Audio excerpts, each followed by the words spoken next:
Assalamualaikum warahmatullahi wabarakatuh. Perkenalkan, nama saya Muhammad Iqbal Diana dari SMK Jatiluhur. Kali ini saya akan membahas tentang STP atau Spanning Tree Protocol.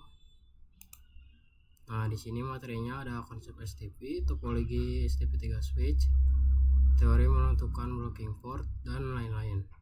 Di sini kita lanjut ke konsep STP.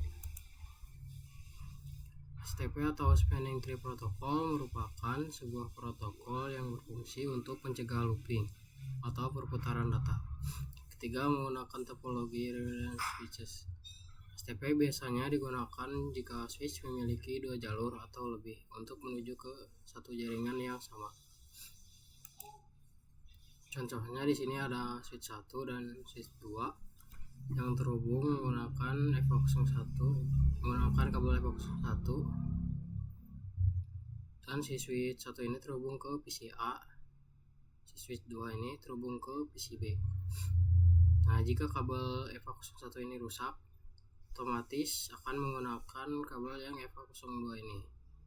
PC A dan si PC B ini akan bisa berkomunikasi kembali. Nah, jika kabel FA01 ini berfungsi kembali, akan terjadi looping atau perputaran data. Untuk mencegahnya kita harus menggunakan STP. Selanjutnya di sini yang kedua ada topologi STP 3 switch. Nah, di sini saya sudah menambahkan 3 switch. Lalu kita ke option, reference, kita matikan showing lights-nya. Nah, sebenarnya topologi ini itu membentuk perputaran atau looping. Paket data itu akan berputar di jaringan tersebut. Nah, agar tidak terjadi looping, kita harus menggunakan STP atau salah satu interface harus ada yang diblokir. Nah, selanjutnya di sini ada teori menentukan blocking port. Nah, secara default switch itu priority-nya itu 32678. Nah, untuk menentukan root bridge itu kita harus mencari MAC address terkecil. Nah, switch A secara desimal itu 10, B 11, dan C itu 12. Nah, si switch A itu memiliki FA01 dan FA02.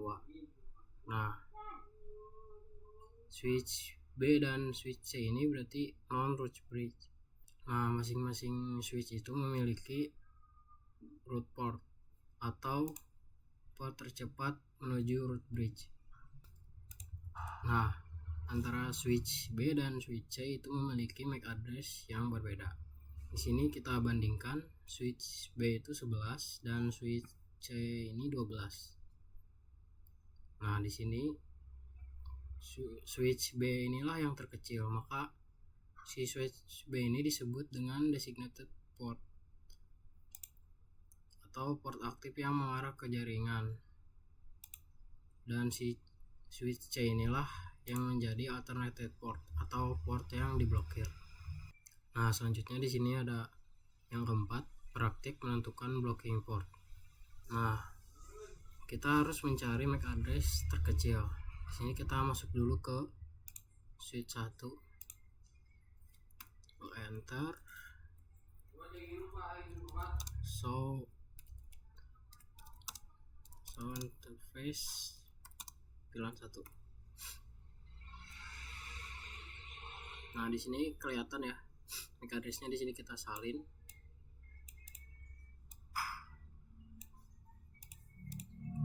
Lalu kita tempel di sini. Kita lakukan juga ke semua switch-nya.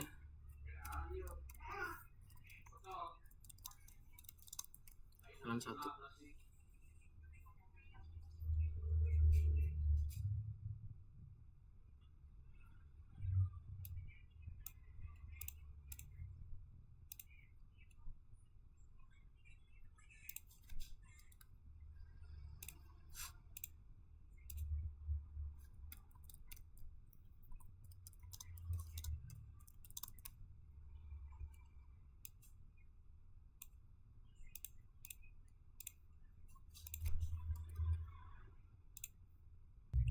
Nah, di sini kita bisa lihat si switch 1 dan si switch 3 ini depannya itu sama ya, 00 D0.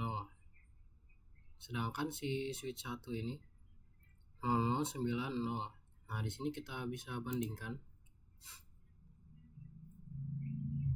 D itu secara desimalnya itu 13 dan 9 itu 9, berarti si switch 1 inilah yang jadi root bridge. Nah, si switch 1 itu memiliki port FA01 dan FA02. Nah, ini itu port aktif. Nah, lalu kita bisa cari port tercepat menuju root bridge. Nah, di sini port tercepatnya itu FA01 dari switch 2, lalu FA01 dari switch 3. Nah, tersisa FA02 dari switch 2 dan FA02 dari switch 2. Nah, di sini kita bisa bandingkan. Di sini 9 dan 5 itu masih besar 9. Nah, maka si switch 2 ini itu alternate port atau port yang diblokir. Nah, bisa kita lihat di sini, kita ke option reference, lalu kita nyalakan. Nah, ternyata di sini benar alternate port itu berada di FA02-nya. Nah, selanjutnya di sini materi yang kelima ada penjelasan tentang cost. Nah, cost itu adalah nilai numeri yang digunakan untuk menentukan jalur terbaik atau tercepat menuju root bridge. Nah, di sini bisa kita lihat 10 MB itu adalah 100 MB itu 19 dan 1 GB itu 9. Nah, di sini kita bisa cek ke switchnya. Di sini kita ketikkan enable, lalu show spanning tree. Nah, di sini kita bisa lihat itu untuk costnya itu 19. Kita coba cek di switch, di semua switchnya. Nah, selanjutnya di sini yang keenam ada manipulasi bandwidth. Nah, selanjutnya di sini kita masuk dulu ke switch 3-nya. Kita enter, di sini kita ketikkan enable, config terminal, lalu kita masuk ke yang interface 2 ini. Di sini kita masukkan FA02, lalu speed tanda tanya. Nah, di sini muncul 3 opsi, yaitu ada 10, 100 dan auto. Di sini kita akan menggunakan yang 10. Kita ketik di sini 10, lalu kita coba cek show spanning tree. Nah, di sini sudah berubah jadi 100 ya. Asalnya sebelum dimanipulasi itu 19. Sebelumnya di sini kalian ketikkan dulu spanning cost 10. Sini 100 dan asalnya itu 19. Selanjutnya materi yang ketujuh di sini manipulasi root bridge. Kita ke Cisco-nya. Nah, selanjutnya di sini kita masuk ke si switch 2 ini. Sini ketika enable, lalu config, lalu spanning tree jalan 1 priority tanda tanya. Nah, di sini akan muncul 0 sampai 61440. Di sini kita ketikkan dulu acak 1826. Nah, di sini kita akan menggunakan yang 28672. Di sini juga ada yang 40 4096 8192 12288 dan lain-lain. Di sini kita menggunakan yang 28672. 28672. Setelah itu kita bisa lihat, kita percepat. Nah, si alternate portnya ini akan pindah ke yang switch 3 ini yang FA02. Di sini kita bisa coba balikin seperti semula. Kita coba masukin yang ini nih, 32768. Di sini kita masukkan 32768. Nah, sekarang kita bisa coba lihat. Kita coba percepat.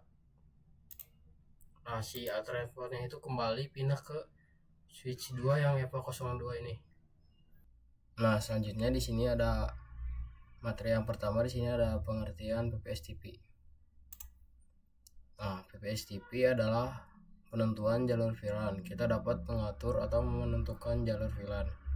PPS-TP juga untuk menyeimbangkan paket-paket yang berbeda-beda. Di sini kita langsung ke Cisco-nya. Nah, setelah di Cisco, di sini kita masuk ke switch yang satu ini. Kita ke CLI. Kita ketikkan di sini enable. Nah, di sini sebelum kita buat VLAN, kita terang dulu interface. Kita di sini pakai range biar cepat. Intel range EVA 1 sampai 2. Switch port mode terang. Lalu di sini kita buat VLAN-nya. Kita exit VLAN 2. Di sini kita menggunakan VLAN yang 2 karena yang VLAN 1 itu udah default. Lalu exit VLAN 3. Kita lakukan juga di semua switch-nya. Enable interface range EVA 01 sampai 2.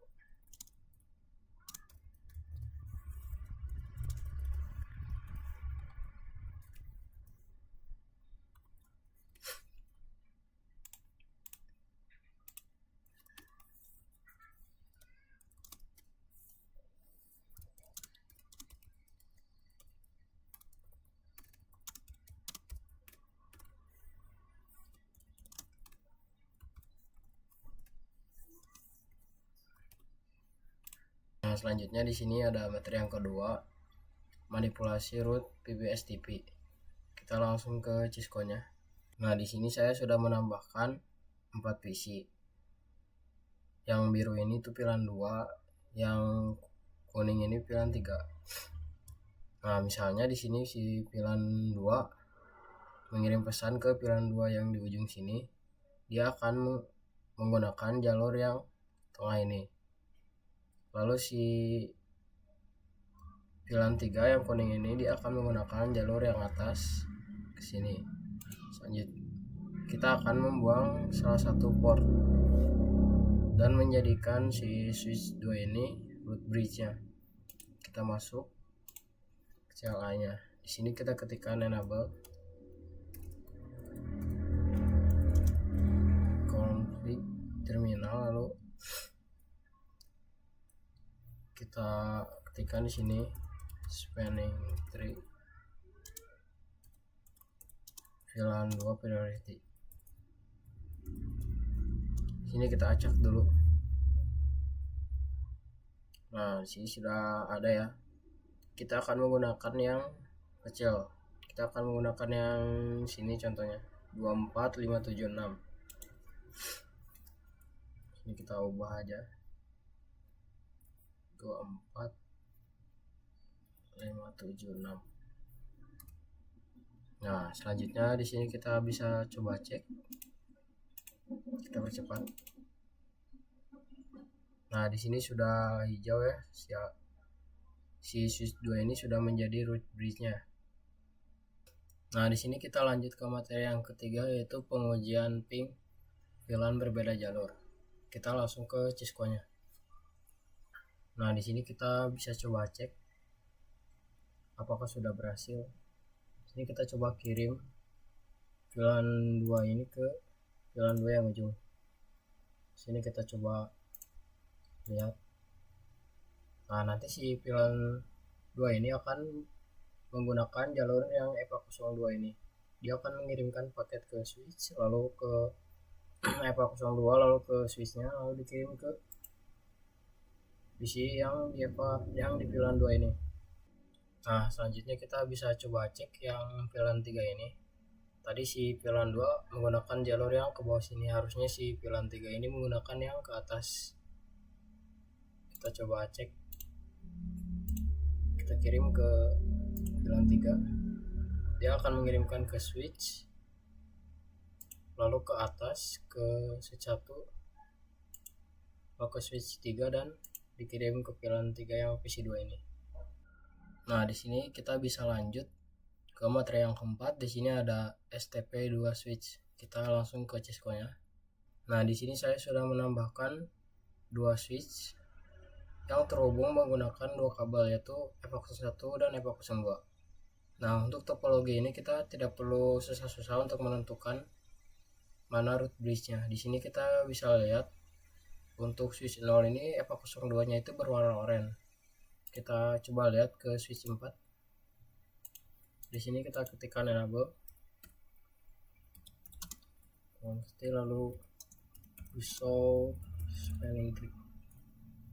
Nah, di sini kita bisa lihat ada tulisan di sini this bridge is the root, yang artinya si switch 4 inilah yang menjadi root bridge-nya. Nah, di sini kita lanjut ke materi yang kelima. Di sini ada manipulasi STP 2 switch. Kita ke Cisco-nya. Nah, di sini kita bisa masuk ke switch 0-nya. Lalu kita enable, lalu spanning tree, VLAN 1, root primary. Nah, di sini kita bisa coba lihat. Kita coba percepat. Nah, di sini untuk alternate portnya itu berpindah, yang asalnya dari FA02 berpindah ke switch 4 yang FA02 ini. Nah, di sini juga kita bisa coba cek ke switch 0-nya. Di sini kita ketikkan show span. Nah, di sini sudah ada tulisan this bridge is the root, yang artinya switch yang 0 inilah yang menjadi root bridge-nya. Nah, di sini juga kita bisa coba memindahkan alternate portnya ini dari FA02 ke FA01. Di sini kita bisa masuk, lalu ketikkan 01 spanning tree cos 100. Nah, di sini kita bisa coba cek percepat. Nah, si alternate portnya itu berpindah dari FA02 jadi FA01. Nah, selanjutnya di sini kita lanjut ke materi yang ke-6, ada STP port status. Nah, saat menghubungkan router atau switch, lampunya akan oranye terlebih dahulu sebelum hijau. Itu dinamakan learning, listening, dan forwarding. Nah, learning biasanya berdurasi 15 detik. Sama seperti learning, listening juga berdurasi 15 detik. Dan forwarding artinya paket sudah bisa dikirim. Kita coba ke Cisco-nya. Nah, di sini kita bisa coba lihat juga di CLI-nya. Di sini kita lepas dulu. Lalu hubungkan ke FA02. Kita enter, lalu enable. Lalu kita coba cek show spanning tree. Nah, di sini FA02-nya itu listening. Lalu kita coba cek lagi. Nah, setelah listening itu akan learning. Nah, setelah itu kita bisa coba percepat. Sini kita bisa cek lagi untuk FA02-nya. Nah, setelah learning dan listening itu FA02-nya akan menjadi forwarding atau paket sudah bisa dikirim. Nah, mungkin sekian video dari saya. Mohon maaf jika ada salah kata. Sampai jumpa di video selanjutnya. Assalamualaikum warahmatullahi wabarakatuh.